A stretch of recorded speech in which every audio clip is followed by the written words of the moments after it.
My mother had Alzheimer's. And the disease progresses differently in terms of timing, depending on the person. The obvious invitation for everyone was that she went out to Novi Mall and she got lost. And a storekeeper called me because my information was on my mom. And he said, your mother really is disoriented. I'll keep her here. Can you come get her? And when I arrived, Mom was kind of upset and worried. And that was one of the first indicators that we all became aware of, that Mom had some serious memory problems. I took her to the hospital. She hadn't been speaking to anyone 2 days straight. She hadn't spoken to anyone.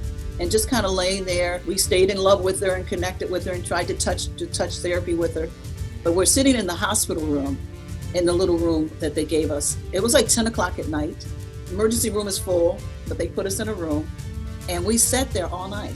And there was no doctors came to check on us in that time frame. So I'm sitting in this space. Mom's laying on the gurney. She's not saying anything. And in the process, I said, you know what, I just need to communicate. Me and God just started talking to each other. I said, am I doing the right thing? Who am I bringing her back to the hospital for?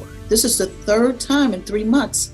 And they poke her, they prod her, they give her the necessary fluids to bring her back. And so she normally would have to stay in the hospital for about 5 days for that. And so I'm sitting there, I'm like, this is for me. I'm the one who keeps bringing her back. How do I know this is time for Mom to leave? It's almost at some point you have to come to grips with, am I doing this for me or am I trying to do this for them? So at that moment, I told my mother, and again, I leaned over the gurney she was on, and I said, Mom, I'm taking you home. And I said, no matter who walks in this room, we're going home. And I said, I'm really, really sorry for continuing to bring you back and forth to the hospital. And they stick you, they put needles in you, they draw blood, and that's painful for you.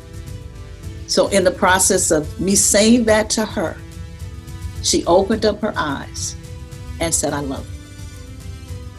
And she hadn't spoken in 2 days, but she said, I love you.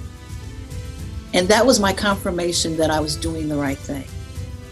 And what's funny, then the door opened from the doctors and they walked in. And I said, we're going home. There's no need for your services. I said, just let's get Mom in a place where I can take her home. 5 days after that, my mother died. It's almost like I gave her permission to go because I stopped trying to insist that she live. One of the greatest gifts that I believe anyone can be given is to be given permission to walk the last journey in someone's life.